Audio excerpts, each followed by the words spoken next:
ಮನೆಯನ್ನ ಪರಮ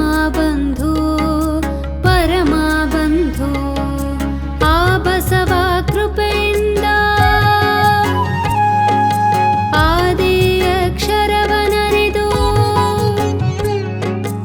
ಆ ಬಸವ ಕೃಪೆಯಿಂದ ಆದಿ ಅಕ್ಷರವನರಿದು ಭೇದಿಸದೆ ನಿಮ್ಮವನು ಯೋಗಿನಾಥ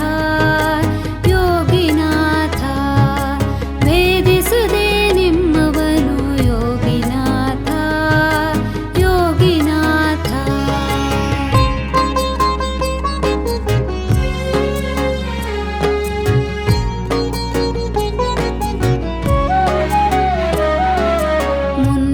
ಮುನ್ನಾಲಾದಿಯಲಾದ ಸನ್ನುತದ ಧ್ಯಾನವನು ಚೆನ್ನಾಗಿ ತಿಳುಪಿ ಅಕ್ಷರಾನಂದದ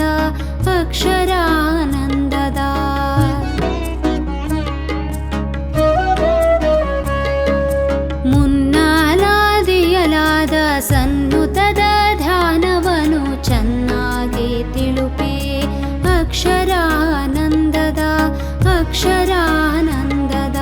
ಸನ್ನುತದ ಧ್ಯಾನ ಮೌನಾದಿ ಸಮ್ಯಕ್ ಜ್ಞಾನ ಸನ್ನುತದ ಧ್ಯಾನ ಮೌನಾದಿ ಸಮ್ಯಕ್ ಜ್ಞಾನ ವನ್ನರುಹಿದ ಗುರು ಬಸವ ಯೋಗಿನಾಥ ವನ್ನರುಹಿದ ಗುರು ಬಸವ ಯೋಗಿನಾಥ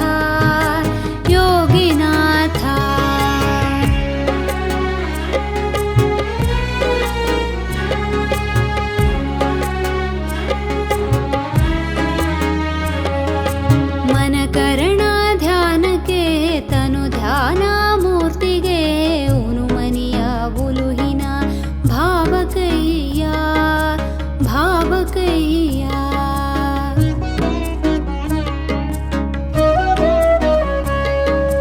ಮನಕರಣ ಧ್ಯಾನಕ್ಕೆ ತನು ಧ್ಯಾನ ಮೂರ್ತಿಗೆ ಉನುಮನಿಯ ಉಲುಹಿನ ಭಾವಕಯ್ಯ ಅನುವಿನಾಯತಕ್ಕೆಲ್ಲ ಬಸವ ಮೂಲಿಗನಾಗೆ ಅನುವಿನಾಯತಕ್ಕೆಲ್ಲ ಬಸವ ಮೂಲಿಗನಾಗೆ ಬಸವಣ್ಣ ಶರಣಯ್ಯ ಯೋಗಿನಾಥ ಬಸವಣ್ಣ ಶರಣಯ್ಯ ಯೋಗಿನಾಥ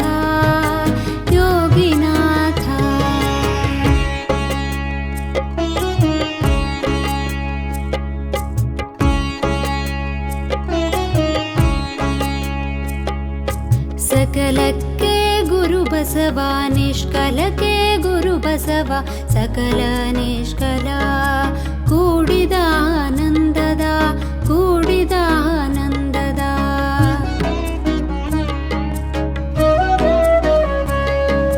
ಸಕಲಕ್ಕೆ ಗುರು ಬಸವ ನಿಷ್ಕಲಕ್ಕೆ ಗುರು ಬಸವ ಸಕಲ ನಿಷ್ಕಲ ಕೂಡಿದ ಆನಂದದ ಪದದಿ ನಿತ್ಯ ನೆನೆಸಿ ಪದವ ಮೀರಿದಾತ ಪದದಿ ನಿತ್ಯ ನೆನೆಸಿ ಪದವ ಮೀರಿದಾತ ಸದಮಲ ಗುರು ಬಸವನ ಯೋಗಿನಾಥ ಸದಮಲ ಗುರು ಬಸವನ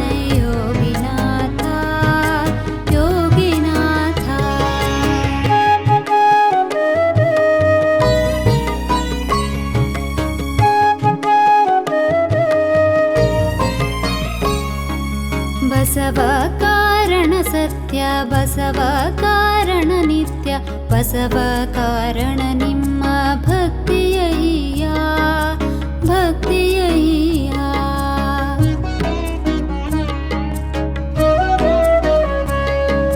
ಬಸವ ಕಾರಣ ಸತ್ಯ ಬಸವ ಕಾರಣ ನಿತ್ಯ ಬಸವ ಕಾರಣ ನಿಮ್ಮ ಭಕ್ತಿಯಯ್ಯ ಬಸವನೇ ತನು ಮನಕ್ಕೆ ಒಡೆ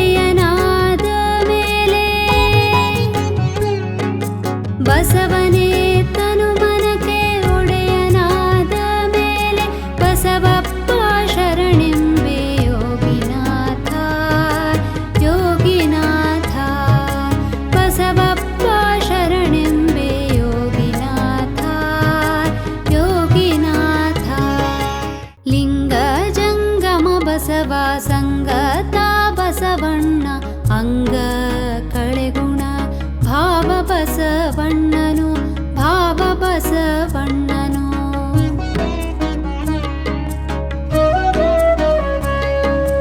ಲಿಂಗ ಜಂಗಮ ಬಸವ ಸಂಗತ ಬಸವಣ್ಣ ಅಂಗ ಕಳೆಗುಣ ಭಾವ ಬಸವಣ್ಣನು ಭಾವ ಬಸವಣ್ಣನು ಲಿಂಗ ಕಾರಣ ಬಸವ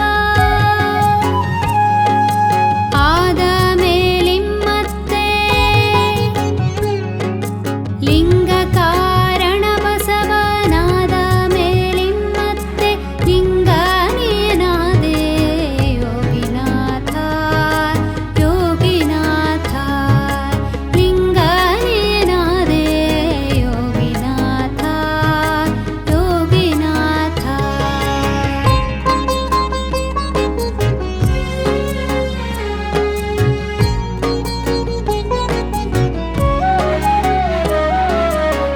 ಲಿಂಗರೂಪನು ಬಸವ ಜಂಗಮರೂಪನು ಬಸವ ಸಂಗನ ಗುರುಮೂರ್ತಿ ಶ್ರೀ ಬಸವಲಿಂಗ ಶ್ರೀ ಬಸವಲಿಂಗ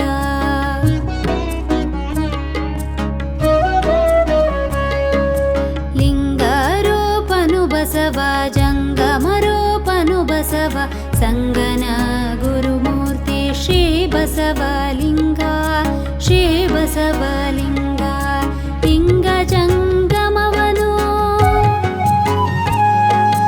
ಒಂದು ಮಾಡಿಯೇ ತೋರಿದ ಲಿಂಗ ಜಂಗಮವನು ಒಂದು ಮಾಡಿಯೇ ತೋರಿದ ಸಂಗನ ಬಸವಣ್ಣನೇ ಯೋಗಿನಾಥ ಯೋಗಿನಾಥ ಸಂಗನ ಬಸವಣ್ಣನೇ ಯೋಗಿನಾಥ ಯೋಗಿನಾಥ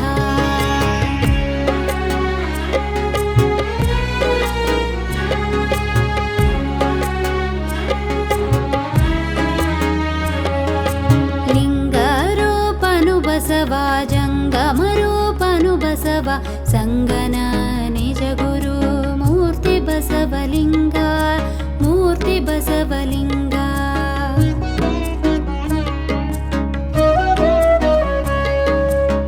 ಲಿಂಗರೂಪನು ಬಸವ ಜಂಗಮರೂಪನು ಬಸವ ಸಂಗನ ನಿಜ ಗುರು ಮೂರ್ತಿ ಬಸವಲಿಂಗ ಮೂರ್ತಿ ಬಸವಲಿಂಗ ಅಂಗಲಿಂಗದ ಬೆಳಗನು ಒಂದು ಮಾಡಿಯೇ ತೋರಿದ ಅಂಗಲಿಂಗದ ಬೆಳಗನೊಂದು ಮಾಡಿಯೇ ತೋರಿದ ಸಂಗನ ಬಸವಣ್ಣನೇ ಯೋಗಿನಾಥ ಯೋಗಿನಾಥ ಸಂಗನ ಬಸವಣ್ಣನೇ ಯೋಗಿನಾಥ ಯೋಗಿನಾಥ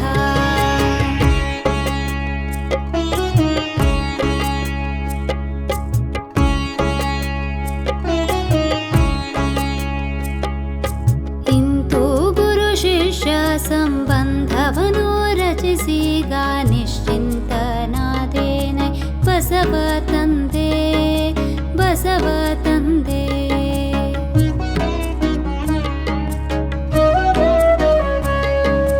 ಇಂತು ಗುರು ಶಿಷ್ಯ ಸಂಬಂಧವನು ರಚಿಸಿಗ ನಿಶ್ಚಿಂತನಾದೇನೆ ಬಸವ ತಂದೆ ಬಸವ ತಂದೆ ಅಂತ ಕಾಂತಕನೆಂಬ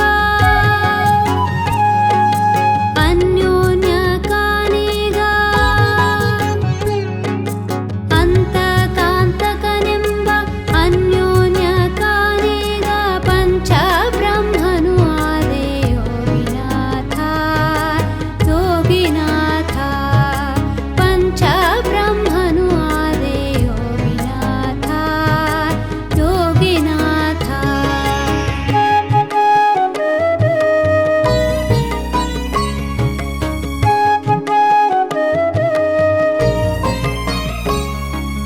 ಹಿಂದೆನ್ನ ಮನದುಡೆಯ ಬಂದ ತಾಕರ ಸ್ಥಳಕ್ಕೆ ಹಿಂದೂ ಮುಂದಿಲ್ಲದ ಪದವನಿತ್ತು ಪದವನಿತ್ತು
ಓಂ ಶ್ರೀ ಗುರು ಬಸವಲಿಂಗಾಯ ನಮಃ. ಸಿದ್ದರಾಮೇಶ್ವರರ ಬಸವಸ್ತೋತ್ರ ತ್ರಿವಿಧಿ.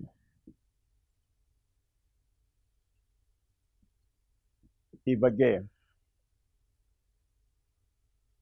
ಕಳೆದ 3 ವಾರದಿಂದ ನಾವು ಚಿಂತನೆಯನ್ನು ನಡೆಸ್ತಾ ಬಂದಿದ್ದೇವೆ. ಈ ಕಾರ್ಯಕ್ರಮದಲ್ಲಿ ಭಾಗಿಗಳಾಗಿರ್ತಕ್ಕಂಥ ಎಲ್ಲ ಅನುಭವಿ ಅಭಿಮಾನಿ ಶರಣ ಬಂಧುಗಳಿಗೆ ನನ್ನ ವತಿಯಿಂದ ಹಾಗೂ ಆನ್ಲೈನ್ ಅರಿವಿನ ಮನೆ ಬಸವ ಸಮಿತಿಯ ವತಿಯಿಂದ ತಮ್ಮೆಲ್ಲರಿಗೆ ಶರಣಾರ್ಥಿ.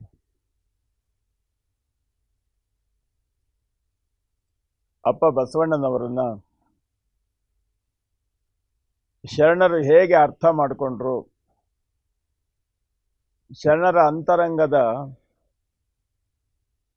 ಒಂದು ಮಿಡಿತವಾಗಿ ಅಪ್ಪ ಬಸವಣ್ಣನವರು ಹೇಗೆ ಅವರ ಮನಸ್ಸಿನಲ್ಲಿ ಸಮನ್ವಯಗೊಂಡ್ರು ಅಂತ ಅನ್ನುವಂಥ ವಿಧಾನ ಇದೆಯಲ್ಲ, ಇದು ಇಷ್ಟು ವಿಸ್ತಾರವಾಗಿ ಬೇರೆ ಇನ್ನೆಲ್ಲೂ ನಮಗೆ ಕಂಡು ಬರೋದಿಲ್ಲ. ಬಸವಸ್ತೋತ್ರ, ಬಸವಣ್ಣನವರನ್ನ ಸ್ತುತಿಸಿದಂಥ ವಚನಗಳು ಇತ್ಯಾದಿಗಳು ನಮಗೆ ಸಿಗ್ತವೆ. ಆದರೆ ಅದನ್ನು ವಿಸ್ತಾರವಾಗಿ ತಾನು ಬಸವನ ಬೆಡಗನ್ನು ಅನುಭವಿಸಿದ ಬಗೆಯನ್ನು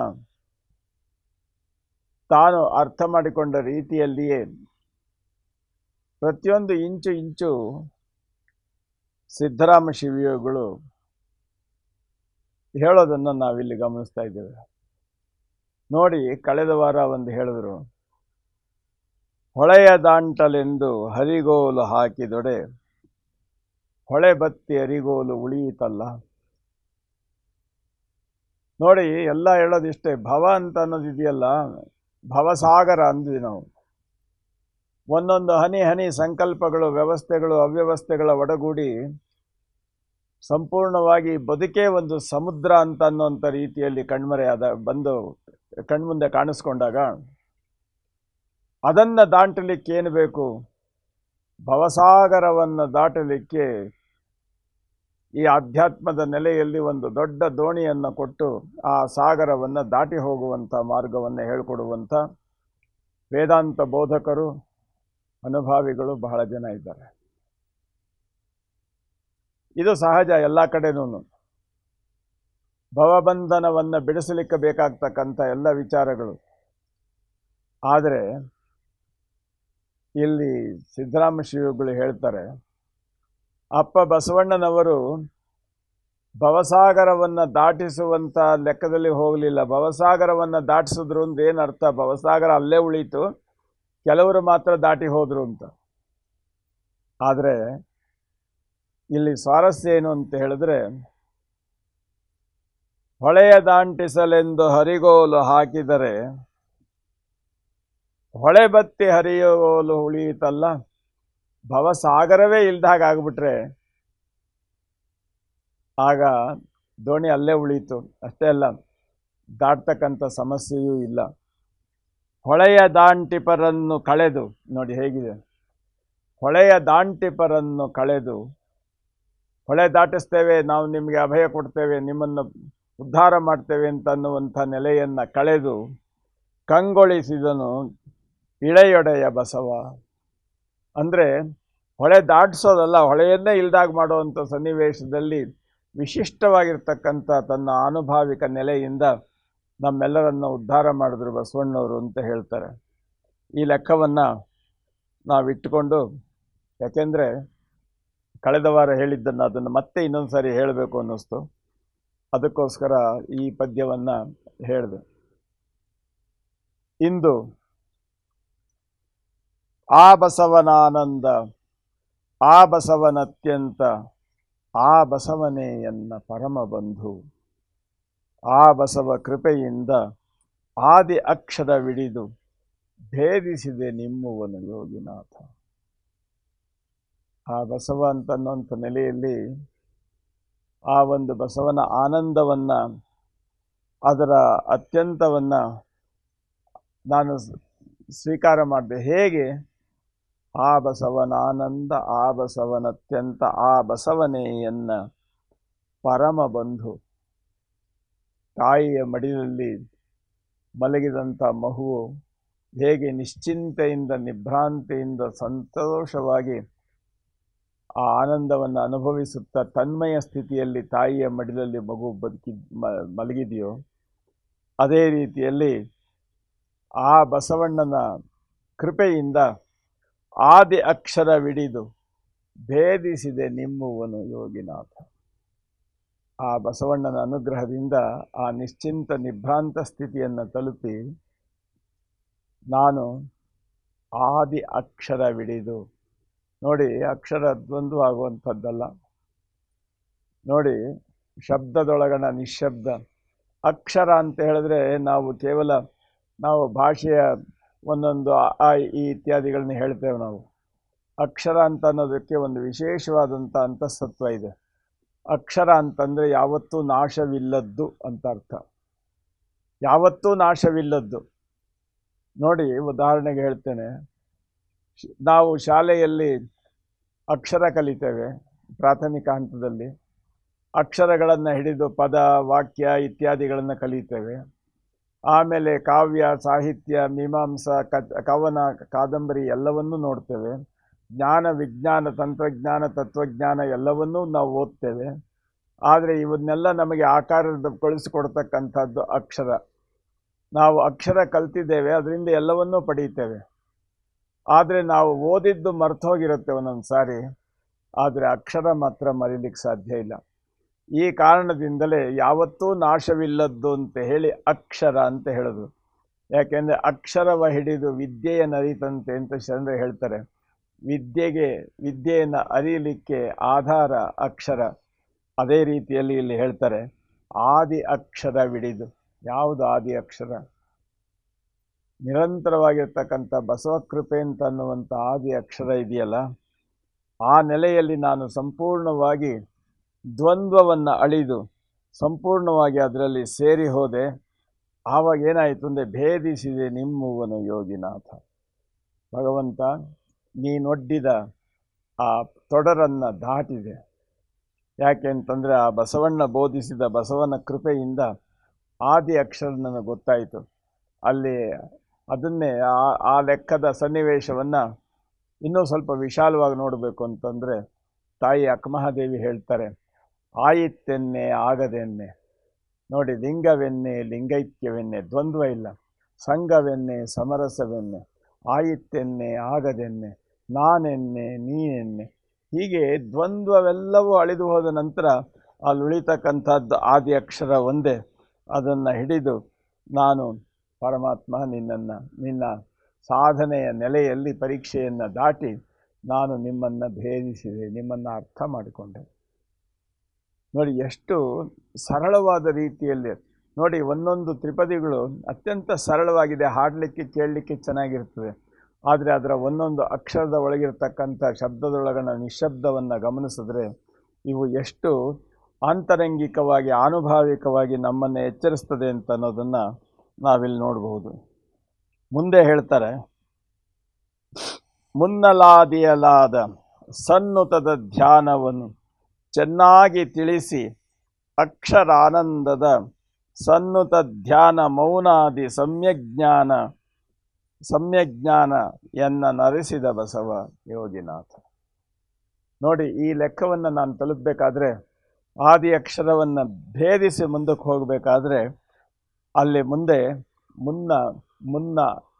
ಮುನ್ನಲಾದಿಯಲಾದ ಮುಂದೆ ಮಾಡಿದಂಥ ಸನ್ನುತದ ಧ್ಯಾನವನ್ನು. ಯಾವ ರೀತಿ ಧ್ಯಾನ ಅಂತಂದರೆ ನಾವು ಏನೋ ಜಪ ಮಾಡ್ತಾ ಕಣ್ಣು ಮುಚ್ಚಿಕೊಂಡು ಎಲ್ಲವನ್ನು ಮರೆತು ಮನಸ್ಸನ್ನು ಏಕಾಗ್ರತೆಗೊಳಿಸಿ ಇತ್ಯಾದಿ ಶಬ್ದಾಡಂಬರದಲ್ಲಿ ಸುತ್ತಿ ಹೋಗುವಂಥದ್ದಲ್ಲ. ಅದೆಲ್ಲವನ್ನು ಅಂತರಂಗದಲ್ಲಿ ಒಳಗೊಂಡಿರ್ತಕ್ಕಂಥ ಧ್ಯಾನದ ಮೂಲ ಸ್ವರೂಪ ಮುನ್ನಲಾದಿಯಲಾದ ಸನ್ನುತ ಧ್ಯಾನವನ್ನು ಚೆನ್ನಾಗಿ ತಿಳಿಸಿ ಅದನ್ನು ಯಾವ ರೀತಿ ಅದರ ಅಂತರಂಗವನ್ನು ತಲುಪಬೇಕು ಅಂತನ್ನುವಂಥದ್ದನ್ನು ತಿಳಿಸಿ. ನೋಡಿ, ಎಷ್ಟು ಸ್ವಾರಸ್ಯ ಇದೆ. ಅಕ್ಷರಾನಂದದ ಅಕ್ಷರ ಯಾವುದು ಸಾಕಾರಗೊಳ್ಳುತ್ತೆ ಅದು ಅಕ್ಷರ. ಸಾಕಾರಗೊಳ್ಳುವುದಕ್ಕಿಂತ ಪೂರ್ವದಲ್ಲಿ ಅದರ ಮೂಲ ಸ್ವರೂಪ ಅದು ನಿರಕ್ಷರವೇ. ಆ ರೀತಿ ಅಕ್ಷರ ಆನಂದದ ಆ ಅಂತರಂಗದ ನೆಲೆಯನ್ನು ಏನು ಅಂತ ಅನ್ನೋದನ್ನು ತಿಳಿಸಿ ಅದನ್ನು ಯಾವ ರೀತಿ ನಾವು ನಮ್ಮ ಬದುಕಿನಲ್ಲಿ ಅನುಭವಿಸಬೇಕು, ಅಳವಡಿಸ್ಕೊಳ್ಬೇಕು ಅಂತ ಅನ್ನುವಂಥದ್ದನ್ನು ನನಗೆ ಸ್ಪಷ್ಟವಾದ ರೀತಿಯಲ್ಲಿ ನನಗೆ ದೊರಕುವಂತೆ ಮಾಡಿದೆ ಅಪ್ಪ ಬಸವಣ್ಣ ಅಂತ ಅನ್ನುವಂಥ ಲೆಕ್ಕದಲ್ಲಿ ಹೇಳ್ತಾರೆ. ಅಕ್ಷರವನ್ನು ಚೆನ್ನಾಗಿ ತಿಳಿಸಿ ಅಕ್ಷರಾನಂದದ ಸನ್ನುತ ಧ್ಯಾನ ಮೌನಾದಿ ಸಮ್ಯಜ್ಞಾನ, ಆ ಸಮ್ಯಜ್ಞಾನದ ನೆಲೆಯನ್ನು ನನಗೆ ಅರಸಿಕೊಟ್ಟ ಬಸವ ಯೋಗಿನಾಥ. ಯಾವುದು ನೋಡಿ, ಸನ್ನುತದ ಧ್ಯಾನ. ಧ್ಯಾನ ಅಂತ ಹೇಳಿದ್ರೆ ನಾವು ಮಂತ್ರಗಳನ್ನು, ಅಕ್ಷರಗಳನ್ನು ನಮ್ಮ ಮನಸ್ಸಿನಲ್ಲಿಯೇ ಕೇಂದ್ರೀಕರಿಸಿ ಅದರ ಸುತ್ತ ನಮ್ಮ ಮನಸ್ಸಿನ ಎಲ್ಲ ಮನೋವಾಯು ಚಂಚಲಗಳನ್ನೆಲ್ಲ ಅಲ್ಲೇ ಕೇಂದ್ರೀಕರಿಸಿ ನಿಲ್ಲುವಂಥದ್ದು ಧ್ಯಾನ. ಅದಕ್ಕೇನು ಮಾಡ್ತೀವಿ? ಧ್ಯಾನಕ್ಕೆ ಒಂದು ಮೂರ್ತಿ ಬೇಕು. ನಮ್ಮ ಮನಸ್ಸಿನಲ್ಲಿ ಶಿವಪದ, ಆ ಪರಮಾತ್ಮನನ್ನು, ಆ ಲಿಂಗ ಪ್ರಜ್ಞೆಯನ್ನು ಜಾಗೃತಗೊಳಿಸಿ ಅದರ ಸುತ್ತಲೇ ನಮ್ಮ ಮನಸ್ಸು ನಿಲ್ಲುವಂತೆ ನೋಡ್ತಕ್ಕಂಥದ್ದು ಅದು ಧ್ಯಾನ. ಅದರ ಜೊತೆಯಲ್ಲಿ ಮೌನ ಅಂತ ಹೇಳಿದ್ರೆ ಹೊರಗಡೆ ಮಾತನಾಡೋದು ನಿಲ್ಲಿಸೋದು ಅಂತಲ್ಲ, ನಮ್ಮ ಮನಸ್ಸು ಸಹ ಯಾವುದಾದ್ರೂ ಚಿಂತನೆಗಳು ಮತ್ತು ವ್ಯವಸ್ಥೆಯಿಂದ ಸಂಪೂರ್ಣವಾಗಿ ಅವುಗಳನ್ನೆಲ್ಲ ಇಲ್ಲವಾಗಿಸಿಕೊಂಡು ಅದು ಸಹ ಮನ ಅಮನವಾಗೋದಿದೆಯಲ್ಲ, ಅದು ಮನಸ್ಸಿನ ಮೌನ. ಮನ ಅಮನವಾಗಬೇಕು ಅಂತಂದರೆ ಮನಸ್ಸು ತನ್ನ ಚಂಚಲತೆಯನ್ನು ಪೂರ್ತಿ ಕಳೆದುಕೊಳ್ಬೇಕು. ಆವಾಗ ಏನಾಗುತ್ತೆ ಅಂತಂದರೆ ಅದು ಮನ ಉನ್ಮನವಾಗಿ, ಅಮನವಾದಂಥ ಮನ ಉನ್ಮನವಾಗಿ ಮೇಲ್ಮಟ್ಟದ ನೆಲೆಯಲ್ಲಿ ಆ ಪರಮಾತ್ಮನ ನೆಲೆಯನ್ನು, ಆ ಲಿಂಗ ಪ್ರಜ್ಞೆಯನ್ನು ಜಾಗೃತಗೊಳಿಸ್ಕೊಳ್ತದೆ.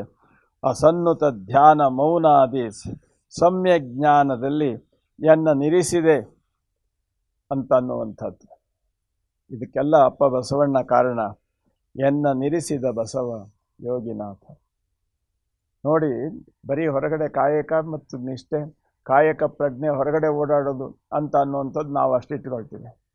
ಇನ್ನು ಬಾಕಿ ಹಳೆಯ ವ್ಯವಸ್ಥೆಗಳಲ್ಲಿ ಹೋಯಿತು ಅಂತಂದರೆ ನಮ್ಮ ಈ ಎಲ್ಲ ವ್ಯವಸ್ಥೆಗಳನ್ನು ಬಿಟ್ಟು ಕಾಡಿನಲ್ಲಿ ಸಂಪೂರ್ಣವಾಗಿ ಕಣ್ಣು ಮುಚ್ಚಿಕೊಂಡು ಅಂತರ್ಮುಖಿಯಾಗಿ ಸಂಪೂರ್ಣವಾಗಿ ಧ್ಯಾನ ಮೌನಗಳಲ್ಲಿ ತನ್ನನ್ನು ತಾನು ತೊಡಗಿಸಿಕೊಳ್ಳೋದು ಅಂತ.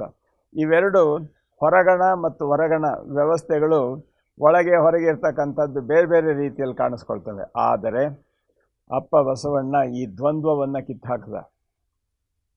ನೀನು ಧ್ಯಾನದಲ್ಲಿ ತೊಡಗಿಯೇ ಮೌನದಲ್ಲಿ ಇದ್ದುಕೊಂಡಿಯೇ ಕಾಯಕ ನಿರತನಾಗಿರಬಹುದು. ಯಾಕೆಂದರೆ ಮಾಡುವ ಮಾಟದಲ್ಲಿ ತಾನಿಲ್ಲದಿರಬೇಕು. ಇದು ಅಪ್ಪ ಬಸವಣ್ಣ ಹೇಳಿದ್ದು. ನೀನು ಅದನ್ನು ಮಾಡಬೇಕಾದ್ರೆ ಇದನ್ನು ಬಿಟ್ಟಿದ್ದೇನೆ, ಇದನ್ನು ಮಾಡಿದ್ದೇನೆ, ಇದನ್ನು ಮಾಡಬೇಕಾದ್ರೆ ಅದನ್ನು ಬಿಟ್ಟಿದ್ದೇನೆ ಅಂತ ಅನ್ನುವಂಥ ದ್ವಂದ್ವ ನಿನಗೆ ಬೇಡ. ಎಲ್ಲವನ್ನೂ ಸಹಜವಾದ ರೀತಿಯಲ್ಲಿ ಪ್ರಕೃತಿಯ ನೆಲೆಯಲ್ಲಿ ಆಕಾಶದಂತೆ ಬಯಲಿನಂತೆ ಎಲ್ಲವನ್ನೂ ಒಳಗೊಂಡು ಯಾವುದಕ್ಕೂ ಅಂಟದೇ ಇರತಕ್ಕಂಥ ಒಂದು ಅದ್ಭುತವಾಗಿರ್ತಕ್ಕಂಥ ಆಯಾಮವನ್ನು ಅಪ್ಪ ಬಸವಣ್ಣ ನಮಗಿಲ್ಲಿ ಹೇಳಿಕೊಟ್ರು ಅನ್ನೋದನ್ನು ಸಿದ್ದರಾಮ ಶಿವಗಳು ಹೇಳ್ತಾರೆ. ಮುಂದಿನ ಲೆಕ್ಕ ಎಷ್ಟು ಸ್ವಾರಸ್ಯ ಇದೆ ನೋಡಿ. ಮುನ್ನಲಾದಿಯಲಾದ ಸನ್ನುತದ ಧ್ಯಾನವನ್ನು ಚೆನ್ನಾಗಿ ತಿಳಿಸಿ ಅಕ್ಷರಾನಂದದ ಸನ್ನುತ ಧ್ಯಾನ ಮೌನಾದಿ ಸಮ್ಯಜ್ಞಾನದಲ್ಲಿ ಎನ್ನ ನಿರಿಸಿದ ಬಸವ ಯೋಗಿನಾಥ. ಅದಾದಮೇಲೆ ಮುಂದೆ ಏನಿದೆ? ಮನಕರಣ ಧ್ಯಾನಕ್ಕೆ ತನು ಧ್ಯಾನ ಮೂರ್ತಿಗೆ ಉನುಮನೆಯ ಉಲುಹಿನ ಭಾವಕಯ್ಯ ಅನುವಿನಾಯತಕ್ಕೆಲ್ಲ ಬಸವ ಮೂಲಿಗನಾಗದಿಗೆ ಬಸವಣ್ಣ ಶರಣಯ್ಯ ಯೋಗಿನಾಥ. ನೋಡಿ, ಇಲ್ಲಿ ತನು ಮನ ಭಾವ ನಾವು ಸಹಜವಾಗಿ ಹೇಳ್ತೇವೆ. ತನು ಸ್ಥೂಲ ಸೂಕ್ಷ್ಮ ಕಾರಣ ಅಂತಲೂ ನಾವು ಹೇಳ್ತೇವೆ. ಈ ಸ್ಥೂಲ ಸೂಕ್ಷ್ಮ ಕಾರಣದ ನೆಲೆಯನ್ನು ಹೇಳುವಂಥ ವ್ಯವಸ್ಥೆಯಲ್ಲಿ ಯಾವ್ಯಾವುದನ್ನು ಎಲ್ಲೆಲ್ಲಿ ಅಪ್ಪ ಬಸವಣ್ಣವರು ಜೋಡಿಸಿದ್ರು ಅನ್ನೋದನ್ನು ಇಲ್ಲಿ ಹೇಳ್ತಾರೆ ನೋಡಿ. ಮನಕರಣ ಧ್ಯಾನಕ್ಕೆ, ಮನಸ್ಸಿನ ನೆಲೆಯಲ್ಲಿ ಇರ್ತಕ್ಕಂಥದ್ದು ಕರಣಗಳು ಅಂತ ಹೇಳಿದ್ರೆ ಅಂತಃಕರಣಗಳು, ಮನಸ್ಸು, ಬುದ್ಧಿ, ಚಿತ್ತ, ಅಹಂಕಾರ. ಅಂದರೆ ಇವು 4 ಅಂತಃಕರಣಗಳು ಅಂತ ನಾವು ಹೇಳ್ತೇವೆ. ಮನಸ್ಸು, ಬುದ್ಧಿ, ಚಿತ್ತ, ಅಹಂಕಾರ ಇವುಗಳನ್ನು ಸಂಪೂರ್ಣವಾಗಿ ಧ್ಯಾನಕ್ಕೆ ಅಂತ ಅನ್ನುವಂಥದ್ದು. ಎಷ್ಟು ಸ್ವಾರಸ್ಯ ಇದೆ ನೋಡಿ ಇದು. ಮನಕರಣ ಧ್ಯಾನಕ್ಕೆ, ತನು ಧ್ಯಾನ ಮೂರ್ತಿಗೆ. ಮನಸ್ಸು ಅಂತಃಕರಣಗಳಿದೆಯಲ್ಲ, ಬುದ್ಧಿ ಚಿತ್ತ ಅಹಂಕಾರ, ಇದು ಧ್ಯಾನಕ್ಕಾದರೆ ಈ ತನು ಇದೆಯಲ್ಲ, ಅದಕ್ಕೆ ಆಶ್ರಯ ಕೊಟ್ಟಿರ್ತಕ್ಕಂಥ ಈ ಶರೀರ ಇದೆಯಲ್ಲ, ಇದು ತನು ಧ್ಯಾನ ಮೂರ್ತಿಗೆ. ಆ ಧ್ಯಾನದಲ್ಲಿ ನೀನು ಏನು ಆಕಾರಗೊಳ್ತೀಯ ಅದೇ ತಾನಾಗಿ ಪರಿವರ್ತಿತವಾಗಿಬಿಡುತ್ತೆ. ಶರೀರದ ಒಳಗಿಟ್ಟುಕೊಂಡು ಹೊರಗೆ ಧ್ಯಾನ ಮಾಡ್ತಕ್ಕಂಥದ್ದು ಅದನ್ನೋ ಲೆಕ್ಕಾಚಾರ ಬೇರೆ. ಮನ ಮತ್ತು ಅವು ಏನು ಮಾಡಿದ್ವು, ಧ್ಯಾನದ ನೆಲೆಯಲ್ಲಿ ಒಂದು ಏಕಾಗ್ರತೆಯನ್ನು ಸಾಧಿಸಿದ್ವು. ಆದರೆ ಈ ತನು ಇದೆಯಲ್ಲ, ಇದು ಆ ಧ್ಯಾನ ಮತ್ತು ಮೂರ್ತಿಗೆ ಆಧಾರವಾಗಿ ನಿಂತುಕೊಳ್ತದೆ. ಅದು ಹೊರಗಿರ್ತದೆ, ಆದರೂ ಇವೆಲ್ಲಕ್ಕೂ ಆಶ್ರಯವಾಗಿರ್ತಕ್ಕಂಥದ್ದು. ಉನುಮನೆಯ ಉಲುಹು ಭಾವಕಯ್ಯ. ಇವುಗಳನ್ನು ಮೀರಿದಂಥ ಮನ ಅಮನವಾಗಿ ಉನ್ಮನವಾದಾಗ ಅದರ ಉಲುಹು ಇದೆಯಲ್ಲ, ಇದು ಭಾವದ ನೆಲೆಯಲ್ಲಿ, ಅಂತಂದರೆ ಬೆಳಕಿನ ರೂಪದಲ್ಲಿ. ಉದಾಹರಣೆಗೆ ನಾನು ಹೇಳ್ತಾ ಇರ್ತೇನೆ, ತನು ಅಂತನ್ನುವುದು ಒಂದು ಬ್ಯಾಟ್ರಿ ಸೆಲ್ ಆದರೆ, ಮನ ಅಂತಃಕರಣಗಳು ಅನ್ನೋದು ಇದೆಯಲ್ಲ, ಅದರೊಳಗಿರ್ತಕ್ಕಂಥ ವಿದ್ಯುತ್ ಕರೆಂಟ್, ಇವೆರಡೂ ಸೇರಿ ಅದು ಭಾವಕ್ಕೆ ಅರಳಿದಾಗ ಏನಾಗುತ್ತೆ ಅಂತಂದರೆ, ಅದು ಉನುಮನೆಯ ಭಾವ ಬೆಳಕಾಗಿ ಅದು ನಮಗೆ ಗೋಚರ ಆಗ್ತದೆ. ನಮಗೆ ಮೇಲೆ ಬ್ಯಾಟ್ರಿ ಸೆಲ್ ಗೋಚರ ಆಗ್ಬೋದು, ಕರೆಂಟ್ ಗೋಚರ ಆಗೋದಿಲ್ಲ. ಆದರೆ ಭಾವದ ಬೆಳಕಿದೆಯಲ್ಲ, ಅದು ನಮಗೆ ಗೋಚರ ಆಗ್ತದೆ. ಈ ಉದಾಹರಣೆಯನ್ನು ಇಟ್ಟುಕೊಂಡು ಅನುವಿನಾಯತಕ್ಕೆಲ್ಲ ಬಸವ ಮೂಲಿಗನಾದೆ, ಅನುವಿನಾಯತಕ್ಕೆಲ್ಲ ಬಸವ ಮೂಲಿಗನಾಗೆ ಬಸವಣ್ಣ ಶರಣಯ್ಯ ಯೋಗಿನಾಥ.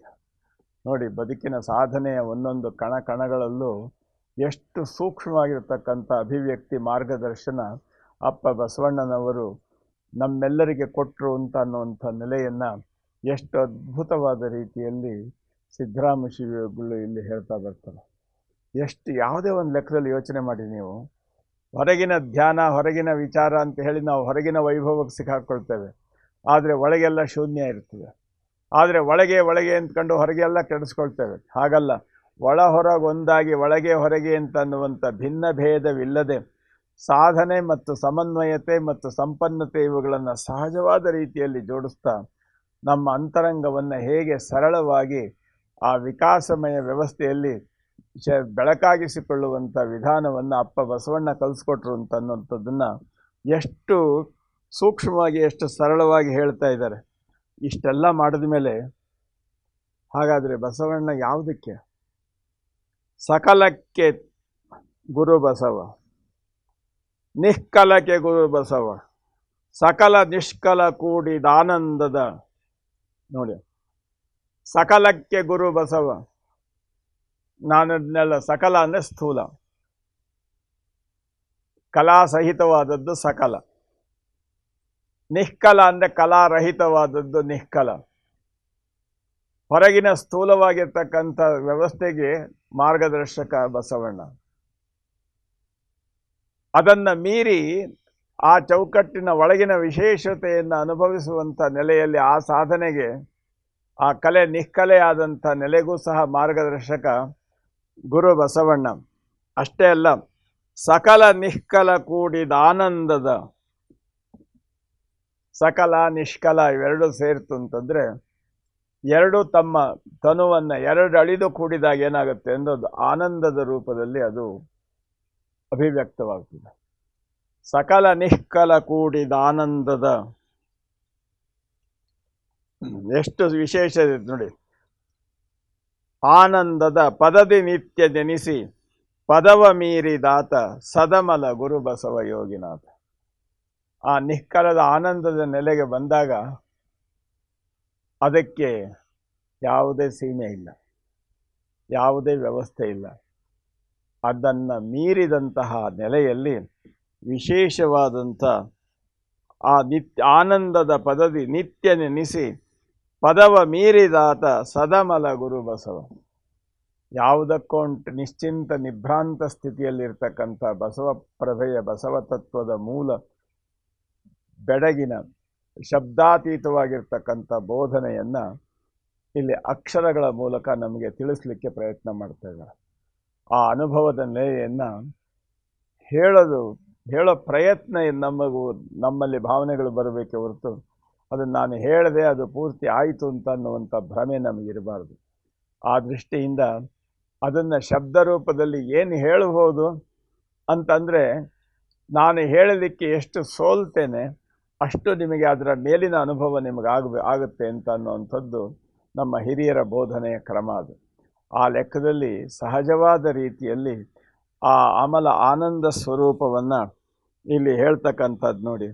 ಸಕಲಕ್ಕೆ ಗುರು ಬಸವ ನಿಷ್ಕಲಕ್ಕೆ ಗುರು ಬಸವ, ಸಕಲ ನಿಷ್ಕಲ ಕೂಡಿದ ಆನಂದದ ಪದದಿ ನಿತ್ಯ ನೆನೆಸಿ ಪದವ ಮೀರಿದಾತ ಸದಮಲ ಗುರು ಬಸವ ಯೋಗಿನಾಥ.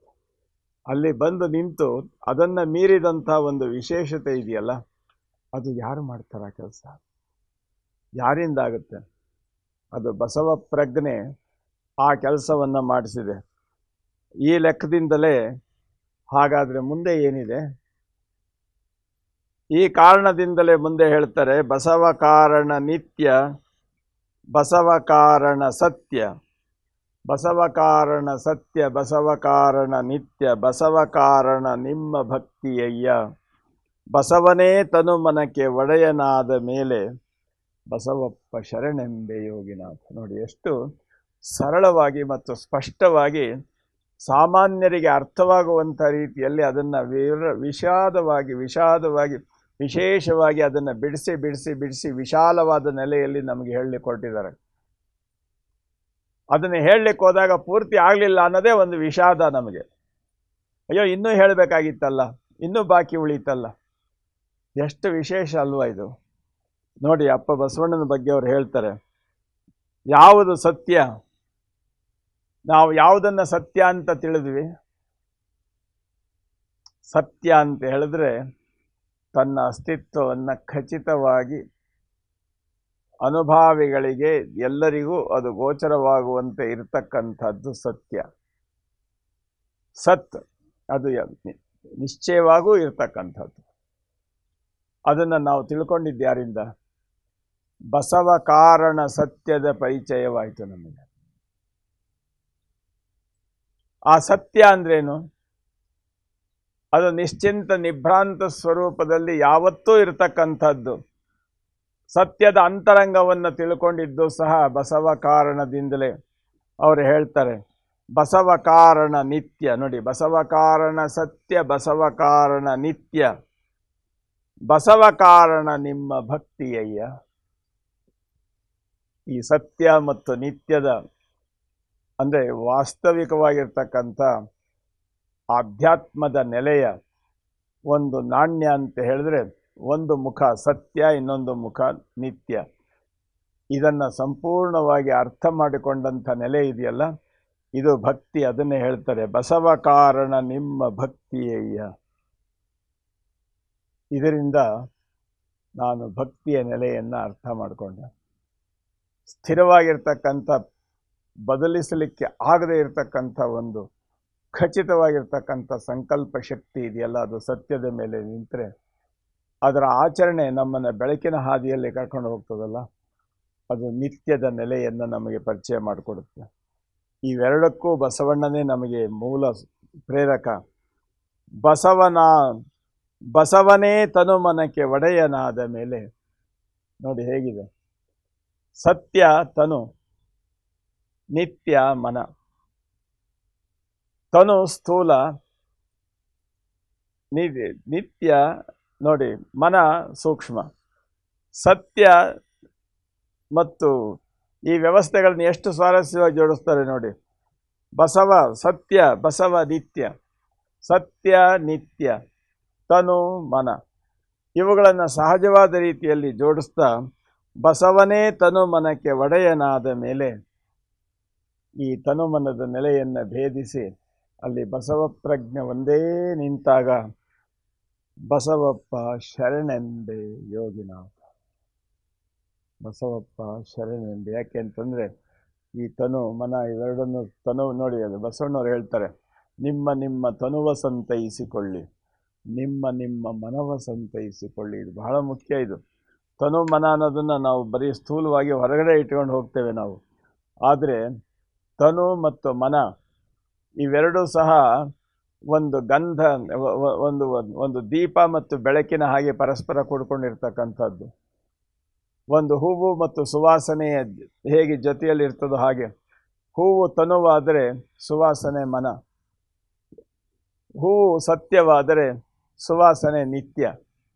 ಈ ಸತ್ಯ ನಿತ್ಯಗಳ ನೆಲೆಯನ್ನು ಸಹಜವಾದ ರೀತಿಯಲ್ಲಿ ಬದುಕಿನ ಬೆಳಕನ್ನು ಹೇಗೆ ಬದುಕನ್ನು ತನುವಾಗಿಸಿಕೊಂಡು ಬೆಳಕನ್ನು ಮನವಾಗಿಸಿಕೊಂಡು ಸತ್ಯ ನಿತ್ಯಗಳ ನೆಲೆಯಲ್ಲಿ ಆ ಲಿಂಗ ಪ್ರಜ್ಞೆಯನ್ನು ಅನಂತವಾಗಿಸಿಕೊಂಡು ಅದರಲ್ಲಿ ಕರಗಿ ಹೋಗ್ತಕ್ಕಂಥ ವಿಧಾನ ಇದೆಯಲ್ಲ, ಈ ವಿಧಾನವನ್ನು ಹೇಳಿಕೊಡುವ ವಿಚಾರದಲ್ಲಿ ಅಪ್ಪ ಬಸವಣ್ಣ ನಮ್ಮೆಲ್ಲರಿಗೂ ಮಾರ್ಗದರ್ಶಕನಾಗಿದ್ದಾನೆ ಅಂತ ಹೇಳಿ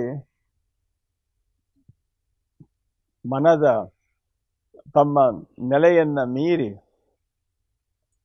ನಿತ್ಯ ನಿರಂತರವಾಗಿ ಬಸವ ಪ್ರಜ್ಞೆಯಲ್ಲಿಯೇ ತಮ್ಮನ್ನು ತಾವು ಕಳ್ಕೊಂಡಿದ್ದಾರೆ ಇಲ್ಲಿ ಸಿದ್ಧರಾಮ ಶಿವಯೋಗಿಗಳು. ಇದನ್ನೆಲ್ಲ ಯಾತಕ್ಕೆ ಹೇಳ್ತಾ ಇದ್ದಾರೆ? ನಾನು ಬಸವಣ್ಣನನ್ನು ಹೇಗೆ ಅರ್ಥ ಮಾಡಿಕೊಂಡೆ, ಹೇಗೆ ಬಸವ ಪ್ರಜ್ಞೆ ನನ್ನಲ್ಲಿ ಉಳಿಯಿತು, ಹೇಗೆ ನನ್ನನ್ನು ಬೆಳೆಸಿತು, ಹೇಗೆ ನಾನು ಅದರಲ್ಲಿ ನಿತ್ಯನಾದೆ ಸತ್ಯನಾದೆ ಅಂತನ್ನುವಂಥ ವಿಧಾನವನ್ನು ಅವರ ಮನಸ್ಸಿನಲ್ಲಿ ಬಂದಂಥ ಮಿಡಿತಗಳು ನಮ್ಮೆಲ್ಲರನ್ನು ಅನುಗ್ರಹ ಮಾಡಲಿಕ್ಕಾಗಿ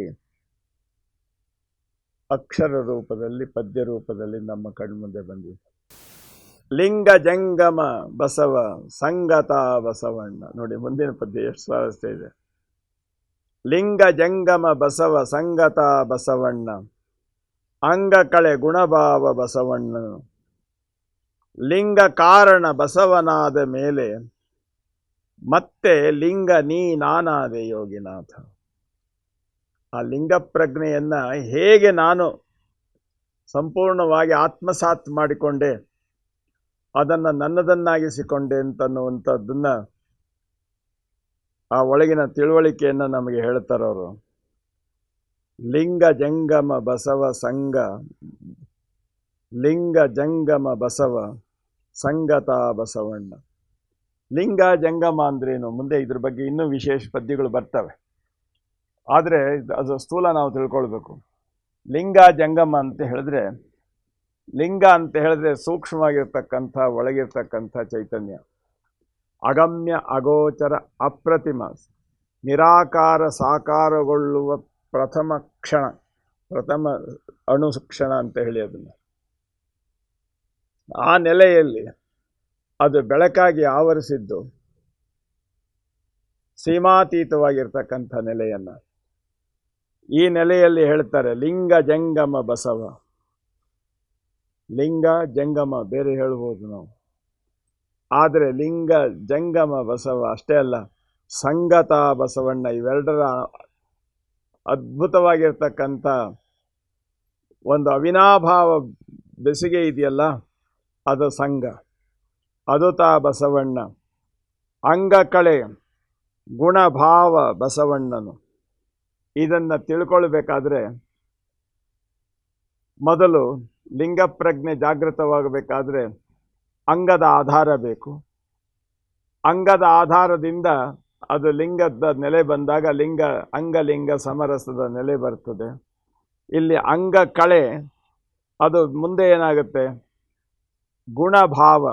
ಅಂಗದ ಕಳೆ ಗುಣಭಾವ ಅಂದರೆ ಯಾವುದು ಅಂಗ ಅಂತ ನಾವು ಆಧಾರವಾಗಿ ಭಾವಿಸ್ತೇವೋ, ಯಾವುದು ಲಿಂಗ ಅಂತ ಹೇಳಿ ಅದರ ಅಂತರಂಗವನ್ನು ನೋಡ್ಲಿಕ್ಕೆ ಬಯಸ್ತೇವೋ, ಇವೆರಡರ ಆಧಾರ ಇದೆಯಲ್ಲ, ಇದರ ಮೂಲ ಸ್ವರೂಪವೇ ಬಸವಣ್ಣ. ಅಂಗ ಕಳೆ ಗುಣಭಾವ ಬಸವಣ್ಣನ.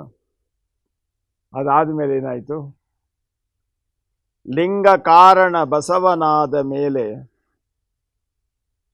ಆ ಲಿಂಗದ ಅಂತಃಸತ್ವದ ನೆಲೆಯನ್ನು ಸಂಪೂರ್ಣವಾಗಿ ಬಸವಣ್ಣನ ಪ್ರಭೆ, ಬಸವಣ್ಣನ ಆನುಭಾವಿಕ ನೆಲೆ ಆವರಿಸಿದ ಮೇಲೆ ಲಿಂಗ ನೀ ನಾನಾದೆ ಯೋಗಿನಾಥ.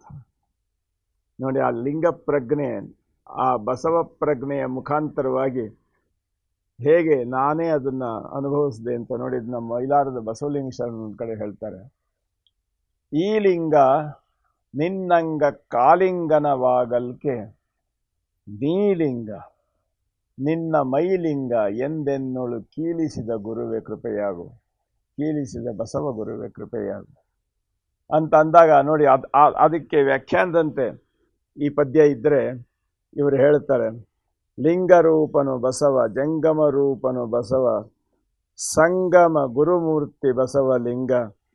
ನೋಡಿ ಇಷ್ಟು ಸ್ವಾರಸ್ಯವಾಗಿ ಮುಂದೆ ಲಿಂಗ ನಾನಾದ ಲಿಂಗ ನೀನಾದೆ ಅಂತ ಹೇಳಿದ ಮೇಲೆ ಅದನ್ನು ಇನ್ನು ಸ್ವಲ್ಪ ಬಿಡಿಸಿ ಹೇಳಬೇಕಲ್ಲ.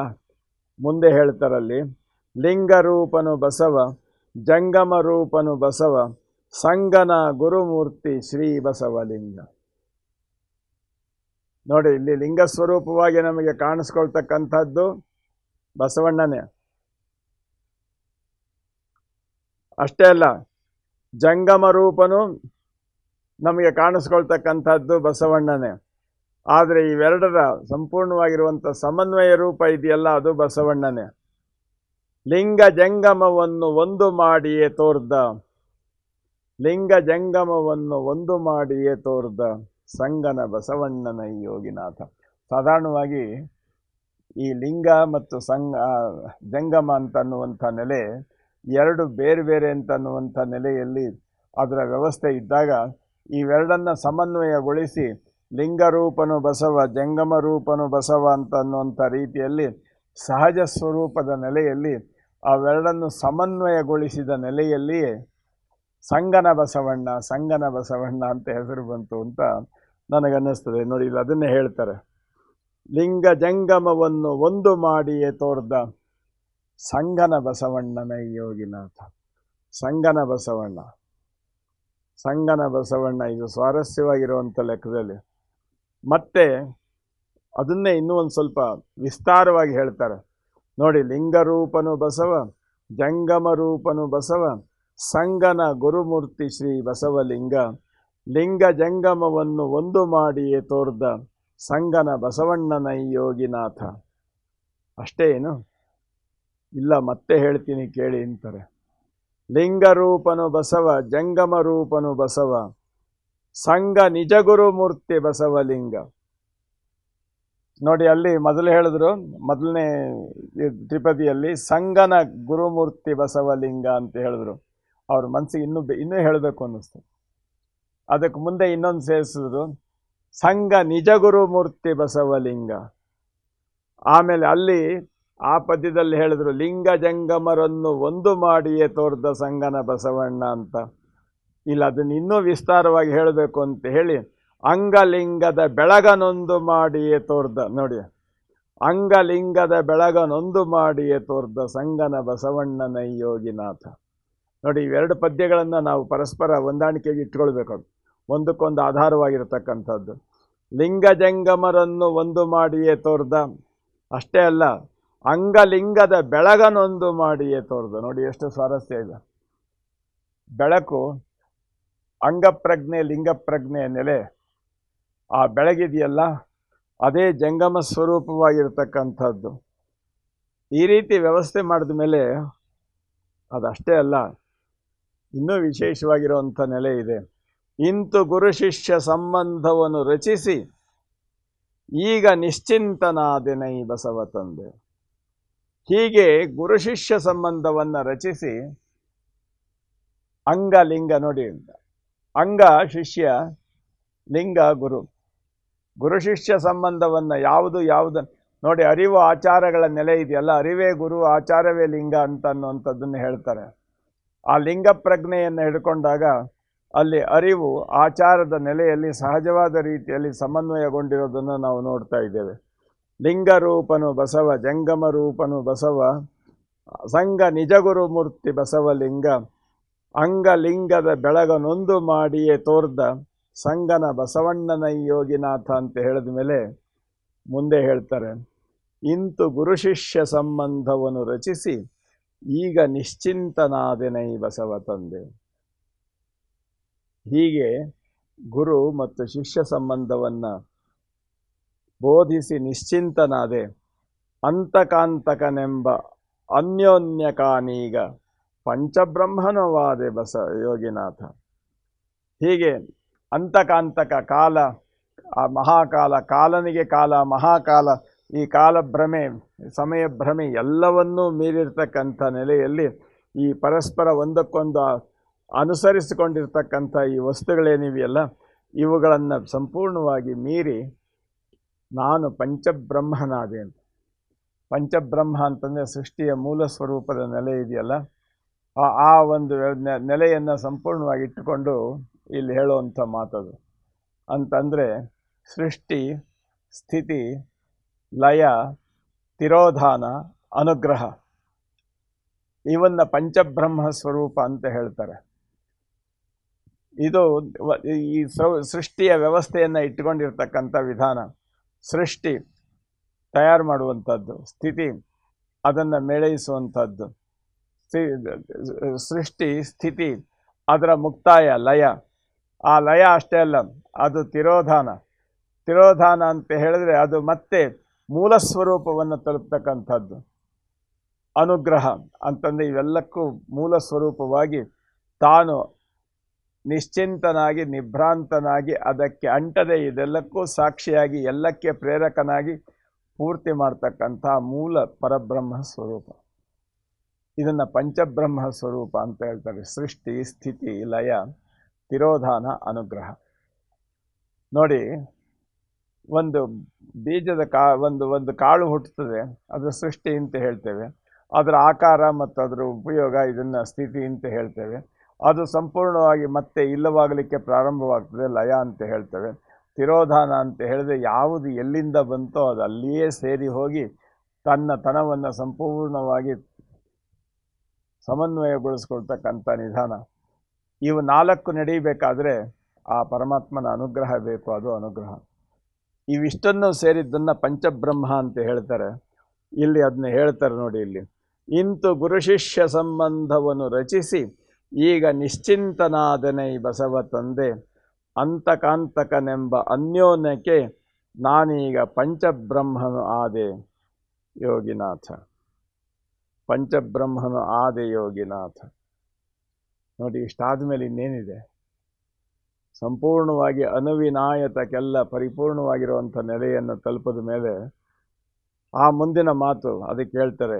ಇಂದೆನ್ನ ಇಷ್ಟೆಲ್ಲ ಸಾಧನೆಯ ವ್ಯವಸ್ಥೆ, ಅಂತರಂಗದ ಒಂದೊಂದು ಹಂತದ ಪರಿವರ್ತನೆ, ಪರಿಣಾಮ, ಅದರ ಬೆಡಗು ಮತ್ತು ಬೆಳಗು ಇದನ್ನೆಲ್ಲ ಸಂಪೂರ್ಣವಾಗಿ ಜೋಡಿಸ್ಕೊಂಡು ಬಂದು ಈ ರೀತಿ ನಾನು ಇದರ ಪ್ರಾರಂಭದಿಂದ ಹಿಡಿದು ಆದ್ಯಂತವನ್ನು ಸಂಪೂರ್ಣವಾಗಿ ಅರಿತವನಾದೆ ಬಸವಣ್ಣ ನಿನ್ನ ದಯೆಯಿಂದ. ಅದಕ್ಕೆ ಮುಂದೆ ಹೇಳ್ತಾರೆ, ಇಷ್ಟೆಲ್ಲ ನಾನು ಮಾಡಿದ ಮೇಲೆ ನಾನು ಬಸವಣ್ಣನ ಸಂಬಂಧಿ ಅಂತ ಹೇಳಿಕೊಳ್ಳೋದಕ್ಕೆ ನನಗೆ ಒಂದು ಹೆಮ್ಮೆ ಅನ್ನಿಸ್ತದೆ. ಇಂದೆನ್ನ ಮನದೊಡೆಯ ಬಂದತ ಕರಸ್ಥಲಕ್ಕೆ. ಇವತ್ತು ಈ ಎಲ್ಲ ನನ್ನ ಮನಸ್ಸಿನ ದೂಡ ದುಮ್ಮಾನ ಸಮ್ಮಾನ ಸಾಧನೆ ಎಲ್ಲವನ್ನೂ ಮೀರಿರ್ತಕ್ಕಂಥ ನೆಲೆಯಲ್ಲಿ ನನ್ನ ಮನದೊಡೆಯ ಬಂದ ತಾ ಕರಸ್ಥಲಕ್ಕೆ ಹಿಂದು ಮುಂದಿಲ್ಲದ ಪದವನಿತ್ತ. ಅನಾದಿ ಅನಂತವಾಗಿರ್ತಕ್ಕಂಥ ನಿಶ್ಚಿಂತ ನಿಭ್ರಾಂತ ಸ್ಥಿತಿ, ಅದು ಇಂದು ಪ್ರಾರಂಭ ಆಯಿತು ನಾಳೆ ಮುಕ್ತಾಯ ಅಂತನ್ನುವಂಥ ನೆಲೆನೇ ಇಲ್ಲ. ಆ ನೆಲೆಯಲ್ಲಿರ್ತಕ್ಕಂಥ ಪದವನಿತ್ತ. ಗಂಧ ವಾಸನೆ ಚಂದ ಒಂದಾದ, ಗಂಧ ವಾಸನೆ ಚಂದ ಒಂದಾದ ನಂತರ ಬಸವನ ಬಂಧುವಾದೆನು ಗುರುವೇ ಯೋಗಿನಾಥ. ಬಸವನ ಬಂಧುವಾದೆನು ಗುರುವೇ ಯೋಗಿನಾಥ. ನೋಡಿ, ಗಂಧ ವಾಸನೆ ಯಾವುದು? ಗಂಧ ಯಾವುದು? ವಾಸನೆ ಯಾವುದು? ವಾಸನೆ ಬಿಟ್ಟು ಗಂಧ ಇಲ್ಲ, ಗಂಧ ಬಿಟ್ಟು ವಾಸನೆ ಇಲ್ಲ. ಗಂಧ ವಾಸನೆ ಎಲ್ಲ ಒಂದಾಯ್ತು. ಆ ಲೆಕ್ಕದಲ್ಲಿ ಬಸವನ ಬಂಧುವಾದೆ ನಾನು. ಆ ಬಸವ ಪ್ರಜ್ಞೆಯನ್ನು ರೂಪಿಸಿಕೊಂಡು, ಮೇಳೈಸಿಕೊಂಡು, ಅರಗಿಸಿಕೊಂಡು, ಅರ್ಥ ಮಾಡಿಕೊಂಡು, ಅನುಭವಿಸಿ, ನಾನು ಎನ್ನುವುದನ್ನು ಸಂಪೂರ್ಣವಾಗಿ ಅಳಿದು ನಾನು ಬಸವ ಪ್ರಜ್ಞೆಯಲ್ಲಿಯೇ ಕರಗಿ ಹೋದೆ. ನಾನು ಬಸವನ ಬಂಧುವಾದೆ ಯೋಗಿನಾಥ. ಆ ಬಸವನ ಬಂಧುತ್ವವನ್ನು ಈ ಹಂತದಲ್ಲಿ ಸಾಧಿಸಿಕೊಳ್ಳುವಂಥ ವಿಧಾನ ನೋಡಿ. ಇವೆಲ್ಲ ಒಂದೊಂದು ಪದ್ಯ ಅಂತ ಅನ್ನೋಂಥ ರೀತಿಯಿಂದ ನಾವು ಇಟ್ಕೊಂಡು ಹೋಗಬಾರ್ದು. ಸಾಧನೆಯ ಅಂತಃಕರಣದ ನೆಲೆಯಲ್ಲಿ ಒಂದೊಂದು ಕ್ಷಣದಲ್ಲಿ ಕಾಣ್ತಕ್ಕಂಥ ಅನುಭವಿಸ್ತಕ್ಕಂಥ ಹೇಳಲಾರದ ಮನಸ್ಥಿತಿಯನ್ನು, ಆ ಮನಮುಗ್ಧ ಸ್ಥಿತಿಯನ್ನು, ಆ ಶಬ್ದ ಮುಗ್ಧವಾಗಿರುವಂಥ ನೆಲೆಯಲ್ಲಿ ಆ ನಿಶ್ಶಬ್ದ ಸ್ಥಿತಿಯನ್ನು, ಆ ನಿಶೂನ್ಯ ನಿಷ್ಕಲ ಸ್ಥಿತಿಯನ್ನು ಸಹಜವಾದ ರೀತಿಯಲ್ಲಿ ನಮಗೆ ಸರಳವಾಗಿ ಪರಿಚಯ ಮಾಡಿಸಿಕೊಟ್ಟು ನಮ್ಮನ್ನು ಇಲ್ಲವಾಗಿರುವ ನಮ್ಮ ಮನಸ್ಥಿತಿಯನ್ನು ಎಲ್ಲವೂ ನೀನೇ ಅಂತನ್ನುವಂಥ ಒಳನೋಟವನ್ನು ಕೊಟ್ಟು ಎಲ್ಲದರೊಳಗೆ ತಾನು ನೀನು ಅನ್ನುವಂಥ ಭೇದ ಭಾವವನ್ನು ಅರಿದು ತಾನೇ ತಾನಾದಂತಹ ಎತ್ತರದ ಸ್ಥಿತಿಯನ್ನು ತಲುಪಿಸುವಂಥ ನೆಲೆಯಲ್ಲಿ ಅಪ್ಪ ಬಸವಣ್ಣನ ಮಾರ್ಗದಲ್ಲಿ ನಡೆದು ಅದರಲ್ಲಿ ನಿಶ್ಚಿಂತ ನಿಭ್ರಾಂತನಾಗಿ ನಾನು ತಿಳಿದೆ ಅಂತ ಅಂದ ಮೇಲೆ ನಾನು ಬಸವನ ಬಂಧು.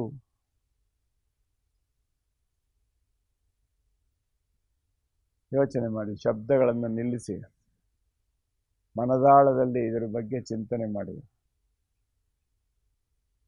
ಆ ಏನೆನ್ನಲಿಲ್ಲದ ಮಹಾಘನಲಿಂಗವೇ ಬಸವಣ್ಣನಾಗಿ, ಆ ಬಸವ ಪ್ರಜ್ಞೆಯೇ ನಾನಾಗಿ, ಆ ಬಸವಾನುಯಾಯಿಯೇ ನಾನಾಗಿ, ಆ ನಾನು ನೀನೆಂಬ ಉಭಯವನ್ನು ಕಳೆದುಕೊಂಡು ನಾನೆನ್ನೆ ನೀನೆನ್ನೆ ಬಸವಣ್ಣ ಏನೂ ಎನ್ನೆ ಅಂತನ್ನುವಂಥ ರೀತಿಯಲ್ಲಿ ನಿಲ್ಲುವ ಸ್ಥಿತಿಯನ್ನು ತಲುಪದಂಥ ಒಂದು ಆತ್ಯಂತಿಕ ನಿಲುವು ಅದು ಅಪ್ಪ ಬಸವಣ್ಣನ ನೆಲೆಯಲ್ಲಿ ಕಂಡುಬಂತು. ಇದನ್ನು ನಮಗೆ ಅರ್ಥ ಮಾಡಿಸುವ ರೀತಿಯಲ್ಲಿ ಶಿವಯೋಗಿಗಳು ಹೇಳ್ತಾ ಇದ್ದಾರೆ. ಸಿದ್ದರಾಮ ಶಿವಯೋಗಿಗಳು ಕಲ್ಯಾಣದ ಅಂಗಳದಲ್ಲಿ ಇದ್ದವರೆಲ್ಲರೂ ಇದೇ ಸ್ಥಿತಿಯಲ್ಲಿ ಇದ್ದವರು. ಕಲ್ಯಾಣದ ನೆಲೆಯಲ್ಲಿ ಬೇರೆ ಇನ್ಯಾವುದೂ ಇರಲಿಲ್ಲ. ಅಲ್ಲಿ ಗುಹೇಶ್ವರ ನಿಮ್ಮ ಶರಣರು ಸರ್ವಾಂಗಲಿಂಗಿಗಳು. ನೋಡಿ, ಪ್ರಭುದೇವರು ಹೇಳ್ತಾರೆ ಕಲ್ಯಾಣದ ಶರಣರು ಹೇಗಿದ್ರು ಅನ್ನೋದನ್ನು ನಾನು ಮೇಲಿಂದ ಮೇಲೆ ಹೇಳ್ತೇನೆ. ಇದನ್ನು ಹರಿವ ನದಿಗೆ ಮೈಯೆಲ್ಲ ಕಾಲು, ಬೀಸುವ ಗಾಳಿಗೆ ಮೈಯೆಲ್ಲ ಕೈ, ಉರಿವ ಅಗ್ನಿಗೆ ಮೈಯೆಲ್ಲ ನಾಲಿಗೆ. ಗುಹೇಶ್ವರ ನಿಮ್ಮ ಶರಣರು ಸರ್ವಾಂಗಲಿಂಗಿಗಳು. ಎಲ್ಲರೂ ಈ ಪರಿಪೂರ್ಣ ಜ್ಞಾನದ ನೆಲೆಯಲ್ಲಿ ಬೆಳಕಿನ ಕಿರಣಗಳಂತೆ ಬೆಳಕಾಗಿ ಆ ಮಹಾಲಿಂಗದ ನೆಲೆಯಲ್ಲಿ ಅಪ್ಪ ಬಸವಣ್ಣನ ಒಂದು ಮಹಾಜ್ಯೋತಿಯ ಕಿರಣಗಳಂತೆ ತಮ್ಮ ತನವನ್ನು ಅರಳಿಸಿಕೊಂಡು ಮುಕ್ತರಾದವರು, ಬಸವಣ್ಣನಲ್ಲಿ ಬಯಲಾದವರು ಅಂತನ್ನುವಂಥ ನೆಲೆಯನ್ನು ನಾವಿಟ್ಟುಕೊಂಡು ಈ ಒಂದು ಪ್ರಸಂಗವನ್ನು ಸ್ವಲ್ಪ ಮೌನ ಧ್ಯಾನದಲ್ಲಿ ತಲ್ಲೀನರಾಗೋಣ. ಮುಂದಿನ ಸಂಚಿಕೆ ಅಭಿವ್ಯಕ್ತವಾಗುವವರೆಗೆ ಶರಣು ಶರಣಾರ್ಥಿ.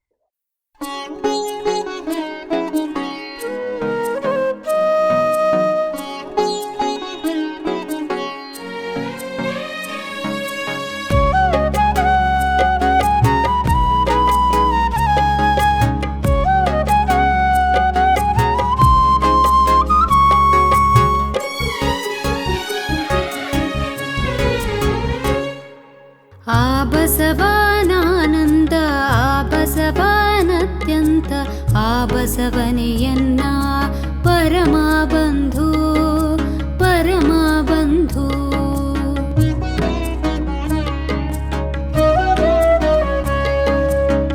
ಬಸವನಾನಂದ ಬಸವನತ್ಯಂತ ಬಸವನೆಯನ್ನ ಪರಮ ಬಂಧು ಪರಮ ಬಂಧು. ಬಸವ ಕೃಪೆಯಿಂದ ಆದಿ ಅಕ್ಷರವನರಿದು, ಬಸವ ಕೃಪೆಯಿಂದ ಆದಿ ಅಕ್ಷರವನರಿದು ಭೇದಿಸದೆ ನಿಮ್ಮವನು ಯೋಗಿನಾಥ ಯೋಗಿನಾಥ. ಭೇದಿಸದೆ ನಿಮ್ಮವನು ಯೋಗಿನಾಥ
ಬಸವ ನಿಷ್ಕಲಕ್ಕೆ ಗುರು ಬಸವ ಸಕಲ ನಿಷ್ಕಲ ಕೂಡಿದ ಆನಂದದ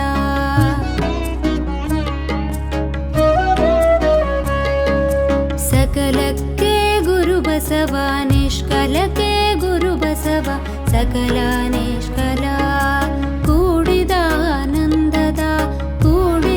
ಆನಂದದ ಪದದಿ ನಿತ್ಯ ನೆನೆಸಿ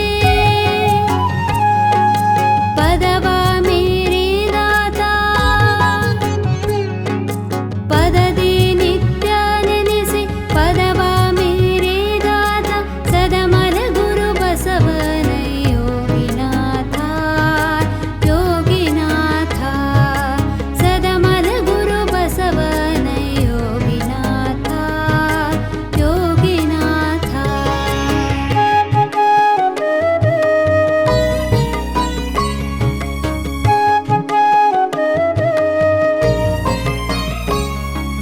ಬಸವ ಕಾರಣ ಸತ್ಯ ಬಸವ ಕಾರಣ ನಿತ್ಯ ಬಸವ ಕಾರಣ ನಿಮ್ಮ ಭಕ್ತಿಯಯ್ಯ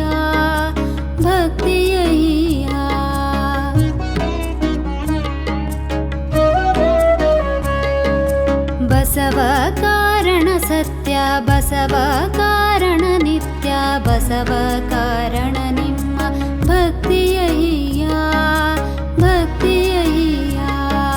ಬಸವನೇ ತನು ಮನಕ್ಕೆ ಒಡೆಯನಾದ ಮೇಲೆ ಬಸವನೇ ತನು ಮನಕ್ಕೆ ಒಡೆಯನಾದ ಮೇಲೆ ಬಸವಪ್ಪ ಶರಣೆಂಬೆ ಯೋಗಿನಾಥ ಬಸವಪ್ಪ ಶರಣೆಂಬೆ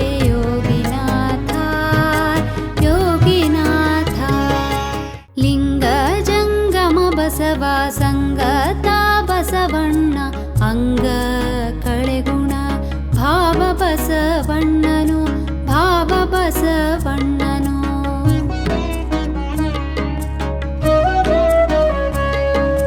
ಲಿಂಗ ಜಂಗಮ ಬಸವ ಸಂಗತ ಬಸವಣ್ಣ ಅಂಗ ಕಳೆಗುಣ ಭಾವ ಬಸವಣ್ಣನು ಲಿಂಗ ಕಾರಣ ಬಸವ ಆದ ಮೇಲಿಮ್ಮತ್ತೆ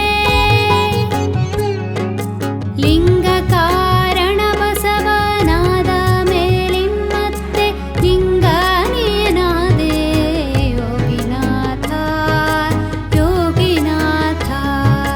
ಲಿಂಗ ನೀನಾದೆ ಯೋಗಿನಾಥ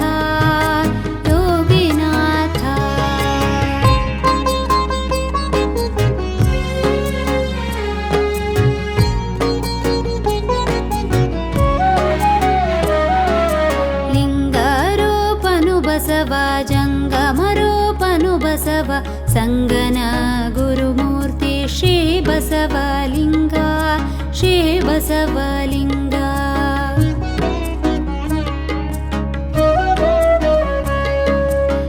ಲಿಂಗಾರೂಪನು ಬಸವ ಜಂಗಮರೂಪನು ಬಸವ ಸಂಗನ ಗುರುಮೂರ್ತಿ ಶ್ರೀ ಬಸವಲಿಂಗ ಲಿಂಗ ಜಂಗಮವನು ಒಂದು ಮಾಡಿ ತೋರಿದ ಲಿಂಗ ಜಂಗಮವನು ಒಂದು ಮಾಡಿ ತೋರಿದ ಸಂಗನ ಬಸವಣ್ಣನ ಯೋಗಿನಾಥ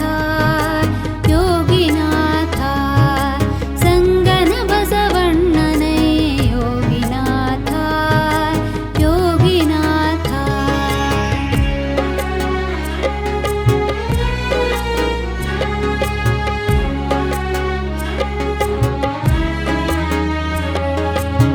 ಲಿಂಗಾರೂಪನು ಬಸವ ಜಂಗಮರೂಪನು ಬಸವ ಸಂಗನ ನಿಜ ಗುರು ಮೂರ್ತಿ ಬಸವಲಿಂಗ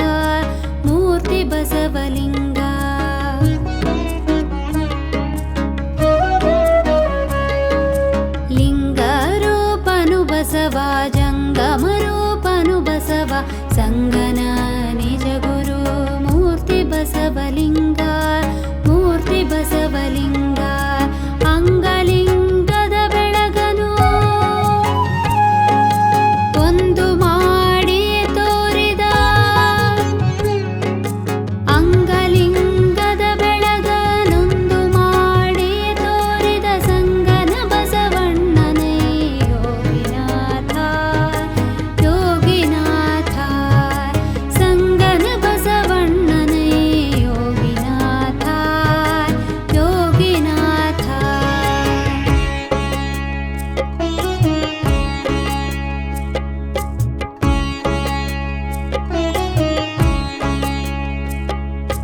ಇಂತು ಗುರು ಶಿಷ್ಯ ಸಂಬಂಧವನ್ನು ರಚಿಸಿಗ ನಿಶ್ಚಿಂತನಾದೇನೆ ಬಸವ ತಂದೆ ಬಸವ ತಂದೆ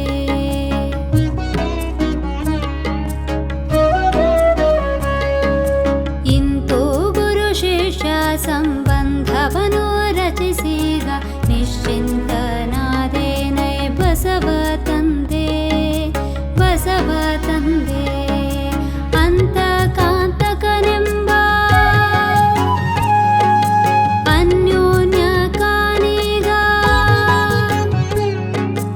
ಅಂತ ಕಾಂತಕನೆಂಬ ಅನ್ಯೋನ್ಯ ಕಾನಿಗ ಪಂಚ ಬ್ರಹ್ಮನು ಆದೆ ಯೋಗಿನಾಥ ಯೋಗಿನಾಥ ಪಂಚ ಬ್ರಹ್ಮನು ಆದೆ ಯೋಗಿನಾಥ ಯೋಗಿನಾಥ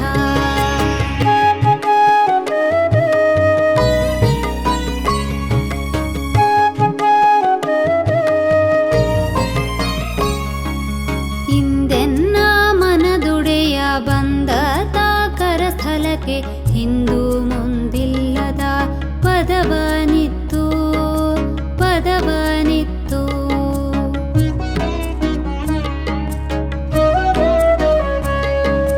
ಹಿಂದೆನ್ನ ಮನದುಡೆಯ ಬಂದ ತಾಕರ ಸ್ಥಳಕ್ಕೆ ಹಿಂದೂ ಮುಂದಿಲ್ಲದ ಪದವನಿತ್ತು ಪದವನಿತ್ತು ಗಂಧ ವಾಸನೆ ಚಂದ ಒಂದಾದ ಬಸವನ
ಬಸವನ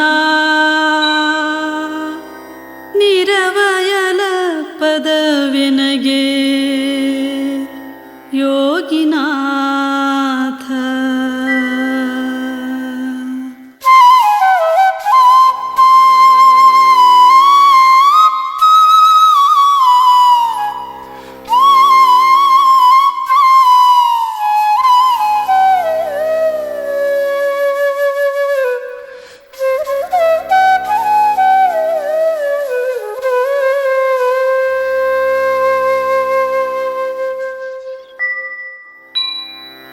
ಬಯಲ ಬಯಲನೆ ಬೆರೆಸಿ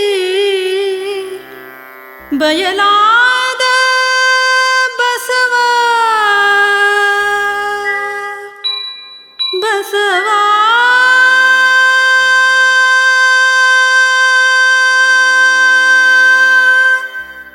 ಬಸವ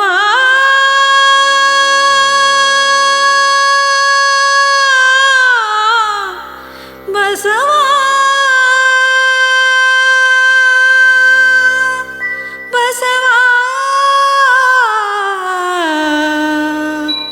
ಬಸವ